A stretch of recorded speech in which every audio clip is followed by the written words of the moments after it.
हरिओम. अवधूत चिंतन श्री गुरुदेव दत्त श्री स्वामी समर्थ. रिलीजियस काकू या आपल्या चॅनलवर तुमचे मनापासून स्वागत करते आणि व्हिडिओला सुरुवात करते. तुम्ही या चॅनलवर नवीन असाल तर लाईक शेअर आणि सबस्क्राईब करायला विसरू नका. तुमचे एक लाईक आणि सबस्क्राईब आम्हाला पुढे जाण्याचे बळ देते.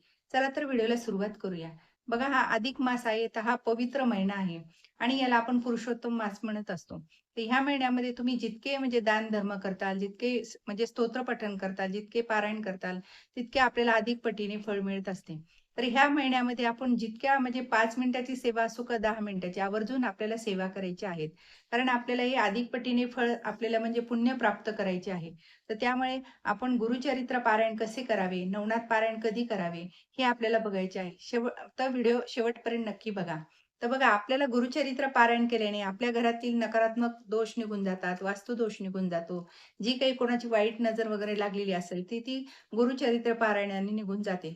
तर गुरुचरित्र पारायण कसे करावे? तर पहा, गुरुचरित्र पारायण ही तुम्ही 3 दिवसाची करू शकता, 7 दिवसाची करू शकता आणि म्हणजे आपल्याला नवनाथ पण पारायण करायचंय. समजा ज्यांना कोणाला गुरुचरित्र नसेल, तर नवनाथ पारायण करू शकता. तर हे पारायण तुम्ही म्हणजे कधी पण करू शकता. हे कारण हा महिना इतका पवित्र आहे, की ह्या महिन्यामध्ये तुम्हाला तिथी समजा दिवस वगैरे बघायची गरज नाही. तर तुम्ही कुठल्याही वारी तुमच्या मनात इच्छा आली, की त्या दिवशी तुम्ही हे म्हणजे पारायणाला सुरुवात करू शकता. आणि ज्यांना समजा गुरुचरित्र पारायण नाही जमत, नवनाथ पारायण जमत नाही, तर त्यांनी संक्षिप्त गुरुचरित्र पारायण पठण करावे. तर ते सुद्धा म्हणजे छोटी पोथी आहे आणि लवकरात लवकर होईल अशी. कारण गुरुचरित्र पारायण ही म्हणजे मोठे-मोठे अध्याय आणि मोठा ग्रंथ आहे. तर तो सगळ्यांनाच जमेल असं नाहीये. कारण सगळ्यांना खूप सेवा करायची असतात. ही सेवा करायची, ती सेवा करायची. सगळ्या सेवा करून जर पारायण म्हणलं, तर ते ज्यांना शक्य नसेल, तर त्यांनी संक्षिप्त गुरुचरित्र पारायण करावं. ते दिंडोरी प्रणीत संक्षिप्त म्हणजे पारायण करता येतं आपल्याला. तर ते तुम्ही घरी करू शकता.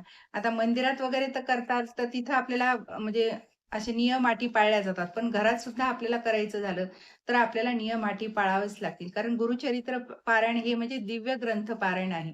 तर त्यामुळे आपल्याला घरामध्ये सुद्धा हे पावित्र्य राखणं फार गरजेचं आहे. आपल्याला जेव्हा पारायणाला बसायचं, तेव्हा घर आपलं पवित्र असणं, म्हणजे तुम्हाला घरात कांदा, लसूण वर्ज्य करायचं आहे. तुम्हाला मांसाहार घरात होऊ द्यायचा नाही.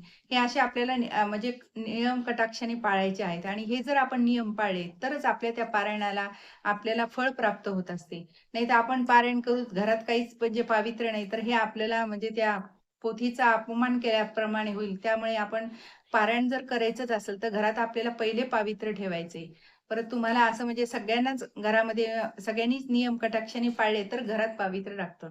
ज्या दिवशी आपल्याला पारायणाला बसायचं, त्या दिवशी आपण म्हणजे उंबरा आपल्याला हळदीनं लेपन करायचं आहे.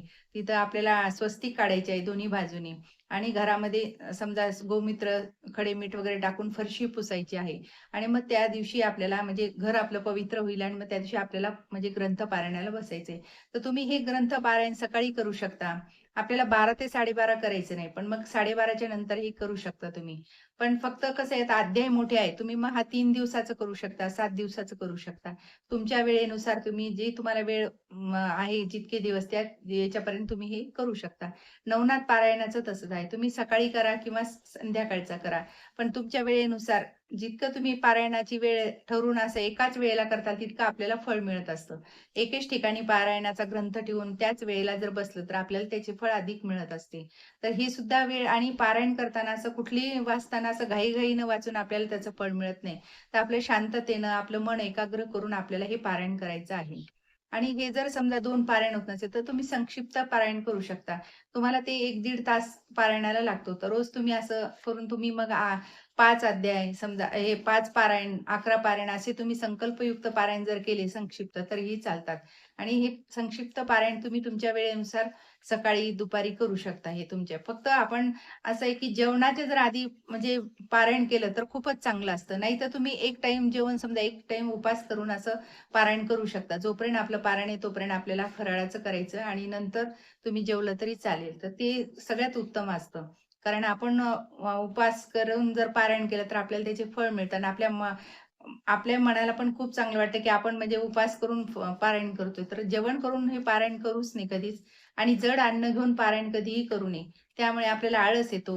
आपल्याला म्हणजे वाचताना जांभळ्या वगैरे येतात. त्यामुळे आपण जर असं उपास करून जर केलं तुम्ही, तर मग सगळ्यात चांगलं. फळं खाऊन समजा एखादं पारायणाला बसला तर सगळ्यात चांगलं हे. असं पारायण केल्याने आपल्याला त्याचं फळ मिळत असतं. आणि हे पारायण वगैरे झाल्यानंतर आपल्याला नैवेद्य आरती करायची. तर यथाशक्ती तुमचं जे नैवेद्य तुम्ही घरामध्ये सगळं करता, गोडाचा नैवेद्य करायचा आहे आणि आपल्याला त्याची नैवेद्य दाखवायचा आहे आणि आरती करायची आहे. आरती झाल्यानंतर तो प्रसाद सगळ्यांना म्हणजे सगळ्यांना द्यायचा आहे आणि सगळ्यांनी प्रसाद घेतला त्या दिवशी तुम्ही अन्नदान केलं तर खूपच चांगलं आहे. कारण आपल्या ह्याच्या गुरुचरित्राच्या पारायणाचं म्हणजे समाप्ती पण होती आणि आपल्याला त्याचं दान, धर्म, पुण्य सुद्धा आपल्याला मिळतं. कारण ह्या महिन्यामध्ये तुम्ही जितकं अन्नदान करताल, तितकं त्या अन्नदानाला महत्त्व आहे. त्यामुळे गुरुचरित्र पारायण झाल्यानंतर तुम्ही अन्नदान तुम्हाला जितक्या 5 लोकांना, 2 लोकांना, जेवढ्यांना तुम्ही समाप्तीनंतर जेवू घालताल, तेवढं सगळ्यात चांगलं आहे. तर हे अशा प्रकारे करायचं आहे.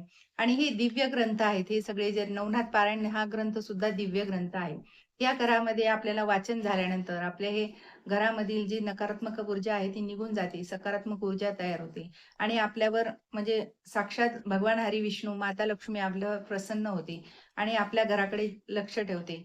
आपल्या कृपाछत्र धरते. तर हे आपल्या घरामध्ये झाल्यामुळे आपल्या घरातील सगळी मंडळी सुद्धा यांच्यावरही आपले कृपाछत्र असल्यामुळे सगळ्यांचे जे काही अडचणी आहेत त्या निघून जातात. सगळ्यांचे शरीर निरोगी होतात. घरातील म्हणजे जे काही अडचणी त्या निघून गेल्यानंतर घर आपलं प्रसन्न होते. तर अशा प्रकारे हे पारायण जेव्हा करतात, तर तेव्हा मात्र पावित्र राखा. हे कळकळीची विनंती आहे, की घरामध्ये मांसाहार करू नका तुम्ही. जर शक्य नसेल तर तुम्ही पारायण नाही केलेलं सगळ्यात चांगलं. कारण गुरुचरित्र पारायण हे फार म्हणजे पवित्र पारायण आहे. तर याला कुठलीही आपलं अडचण आपण तयार करायची नाही पारायणाच्या बाबतीत. तर तुम्हाला होतच असेल, तर तुम्ही सगळं पाळून पारायण करा. नाहीतर मग मंदिरामध्येच तुम्ही म्हणजे दर्शनाला वगैरे गेलेलं खूप चांगलं.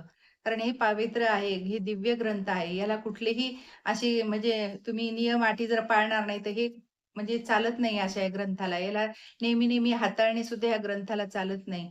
कारण फक्त आपण ग्रंथ जेव्हा पारायण करतो तेव्हाच तो ग्रंथ हातात घ्यायचा आहे. तेव्हाच आपण व्यवस्थित हे करायचं. नाही तर इथं ठेव, तिथं ठेव असं ह्या ग्रंथाला चालत नाही. कारण ह्या ग्रंथ फार हे म्हणजे पवित्र ग्रंथ आहे. तर तुम्ही आणि बघा हे ग्रंथाचं पारायण जर घरात चालू केलं, तर तुम्ही घरातल्या अडचणी ज्या आहेत त्या निघून जातील आणि घर प्रसन्न होईल. श्री स्वामी समर्थ. जय जय स्वामी समर्थ. माझा जर व्हिडिओ तुम्हाला आवडल्यास लाईक, शेअर आणि सबस्क्राईब करायला विसरू नका.